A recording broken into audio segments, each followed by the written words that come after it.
किसानों के अगर हित में होता तो किसान, और एक दो किसान नहीं, लाख लाख किसान विरोध कर रहे हैं। और ये किसान बिल आपने कभी अपने एजेंडा के ऊपर, मैनिफेस्टो के ऊपर कभी ये बात नहीं रखी थी। अगर आपको किसानों के हित के बारे में आज सोचना होता तो आप वो मैनिफेस्टो में पहले बता देते।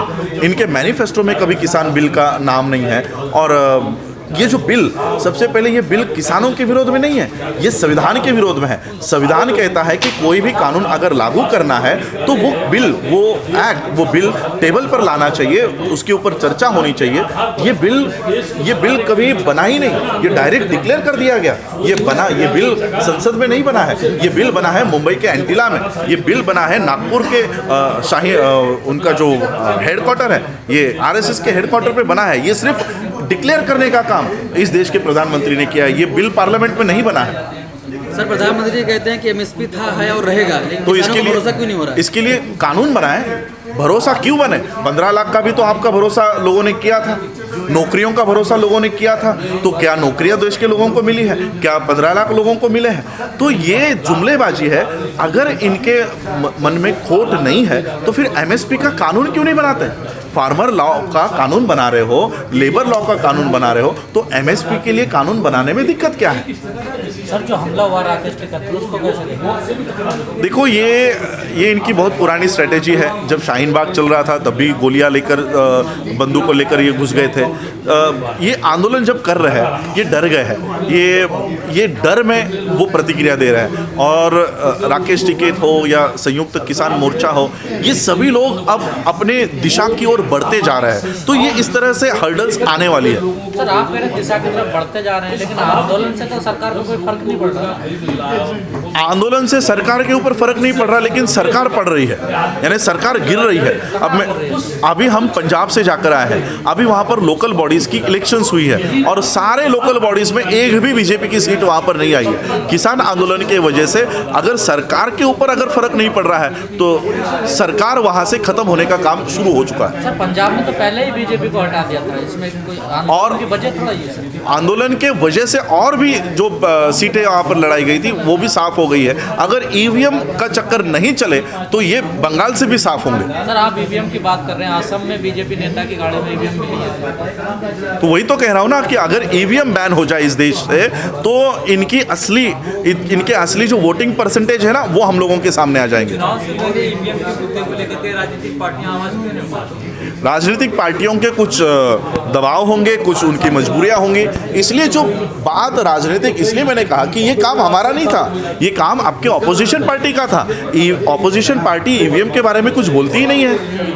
तो जो बात ऑपोजिशन नहीं कर रही है वो बात देश की जनता करेगी। सर, किसानों की वार्ता बंद हो गई सरकार से, क्या लगता है आपको सरकार फिर से बात करने के लिए तैयार होगी या ऐसे आंदोलन चलता रहेगा? आंदोलन तो चलता रहेगा, क्योंकि जिन लोगों से हमारी मीटिंग हुई है, किसान संयुक्त मोर्चा के लोगों से, वो पूरी तैयारी में बैठे हुए हैं। आने वाले और 4-5 महीने की तैयारी से वो बैठे हुए हैं कि सरकार अगर बात भी उनसे नहीं करना चाहती तो जहाँ जहाँ पर इलेक्शंस हो रहे हैं, ये संयुक्त किसान मोर्चा के लोग वहाँ जाकर बीजेपी के जो वोटिंग परसेंटेज है वो खत्म कर देंगे। सर, किसानों ने पश्चिम बंगाल के चुनाव को नाक का सवाल बना लिया है, क्या फर्क पड़ेगा आंदोलन? फर्क पड़ेगा, इसलिए मैंने कहा कि अगर ईवीएम का इस्तेमाल नहीं किया तो वहाँ पर भी इनका सफाया हो जाएगा। नहीं, हम किसी सांसद को नहीं ले रहे। ये अगर सांसद अगर अंदर बात करता है तो हमारे मंच पे आ सकता है, अगर वहाँ बात नहीं करता और यहाँ आकर बात करना है तो ऐसे सांसदों की हमको कोई जरूरत नहीं है। सर, ये बताइए क्यों नहीं, जो पार्लियामेंटेरियन है क्यों नहीं आवाज उठा रहे हैं सर मोदी के खिलाफ, भाजपा के खिलाफ क्यों नहीं बोल रहे हैं? देखिए, एक तो इनकी कोई मजबूरियां आ रही होंगी या इनके पीछे कोई ईडी और सीबीआई लगाने की धमकियां दी होंगी। तो जो लोग, हमारी यही मांग है कि आपको अंदर बात करनी चाहिए थी, वो आप अंदर नहीं कर रहे हो। ऑपोजिशन का काम आज देश की जनता को करना पड़ रहा है। 3-4 महीने हो गए देश के किसान अपना काम छोड़कर, घर बार छोड़कर रास्तों के ऊपर बैठे हैं। तो क्या हमने सरकार इसलिए चुनकर दी थी कि हमको अपना काम धंधा छोड़कर रास्तों पे आना है? तो जो काम ऑपोजिशन का था वो नहीं कर रही है, इसलिए वो काम हमको करना पड़ रहा है। हर सेक्टर का इंसान सड़कों पर आज विरोध कर रहा है, चाहे बैंक कर्मी हो, LIC वाले हो, किसान हो, बेरोजगार छात्र हो, लेकिन सरकार को अपने वोट बैंक का डर नहीं है क्या?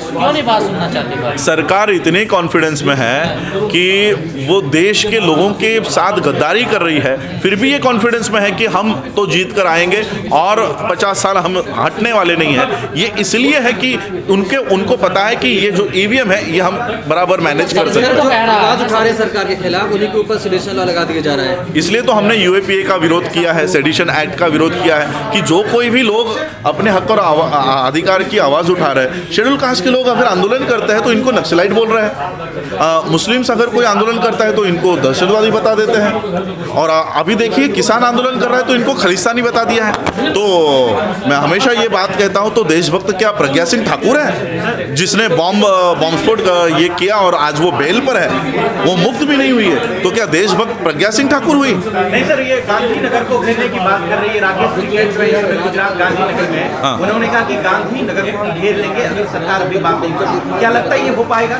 देखिए, अगर सरकार मैं तो गांधीनगर नहीं, ये दिल्ली में भी अगर आने की परमिशन मिल जाए तो ये दिल्ली भी ठप हो सकती है।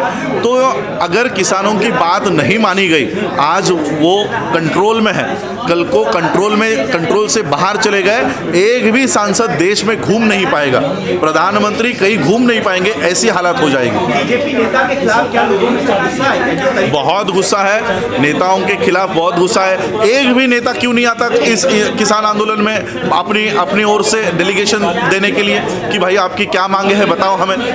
तो ये बहुत डरे हुए हैं। इसलिए मैं कहता हूं कि आप संसद में ज़्यादा है, आपकी संसद में मेजॉरिटी है, देश में हम ज़्यादा है, देश में हमारी मेजॉरिटी है। डरे हुए सरकार से नहीं लगता बात हुई तो बनी थी इस तरीके में सरकार। आज इसलिए कह रहा हूं कि आज वो कॉन्फिडेंस में है, वो इतनी बेकाबू हो चुकी है कि हम जो करें वो कायदा सही है। तो इसलिए सभी लोग आज देश में इकट्ठा होकर ये काम कर रहे हैं। दिल्ली के जंतर मंतर पर आंदोलन कर सकता है, तो हम तो संवैधानिक मांग कर रहे हैं, तो संवैधानिक मांग करने के लिए हम भी ये एजिटेशन खड़ा कर रहे हैं और संवैधानिक मुद्दों को जो बहुत मेहनत से हम लोगों ने ये लोकतंत्र जो फॉर्म किया है, मांग की है। देखिए आज मेरे ख्याल से शिरोमणि अकाली दल ने भी ये मांग की है कि आरएसएस को बैन करना चाहिए। तो ये वही लोग हैं जो लोकतंत्र के खिलाफ है।